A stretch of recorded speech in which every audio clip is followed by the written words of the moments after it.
We saw earlier that typically the opportunity for the first lap band system adjustment is 4 to 6 weeks following surgery. However, some patients may need an adjustment a little earlier. After the first adjustment, patients need to be repeatedly reassessed regarding the need for further adjustment. To decide whether an adjustment is needed, use the green zone concept, a clinical assessment tool designed to help patients visualize just where they should have their band set.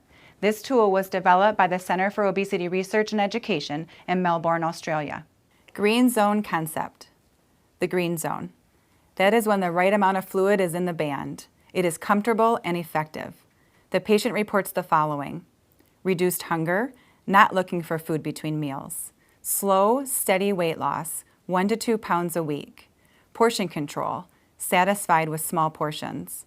Ability to eat normal, well-prepared foods. Absence of red flags or complications. The yellow zone. When there is not enough fluid in the band, it is too loose. Fluid needs to be added. Symptoms include being hungry between meals, being food-focused when following a healthy eating pattern, eating large portions, not losing weight despite making healthy food choices and being active. The red zone. Too much fluid is in the band and it makes it too tight. Fluid needs to be removed. Symptoms include poor food choices, liquid calories, soft and slippery.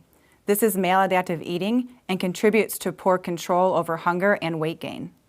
Regurgitation or vomiting, discomfort while eating, poor weight loss, night cough, reflux, regurgitation of food. These symptoms can also be experienced when the patient is not following the postoperative eating habits of smaller bites, chewing well, and waiting 30 to 60 seconds between bites. Note, weight loss can be independent of how well the band is adjusted.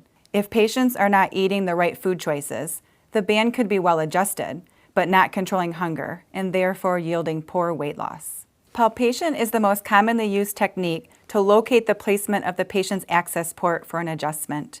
You can make a note in the patient's chart regarding the exact placement of the port. Using a quick drawing may help further.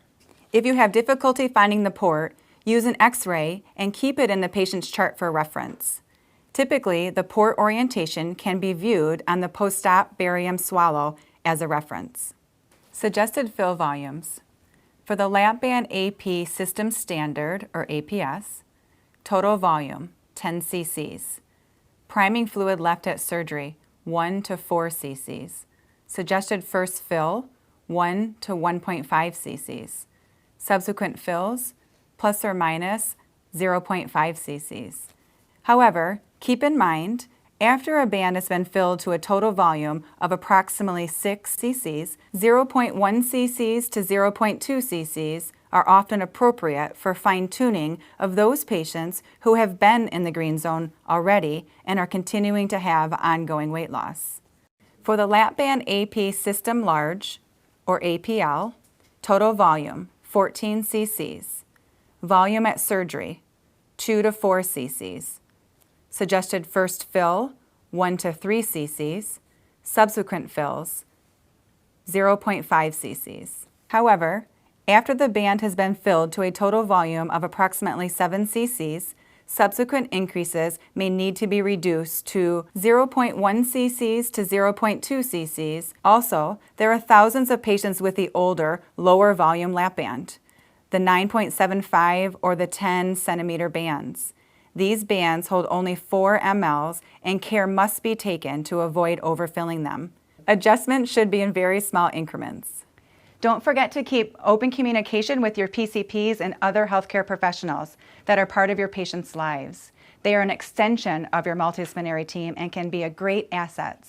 They can help your patient's journey by supporting them and detecting arising issues. They may also provide new referrals. This may sound obvious, but you'd be surprised how much is lost in communication. We talked earlier about patient support groups. Patients are likely to share their experiences, both good and bad, so consider providing a support group directed by your practice.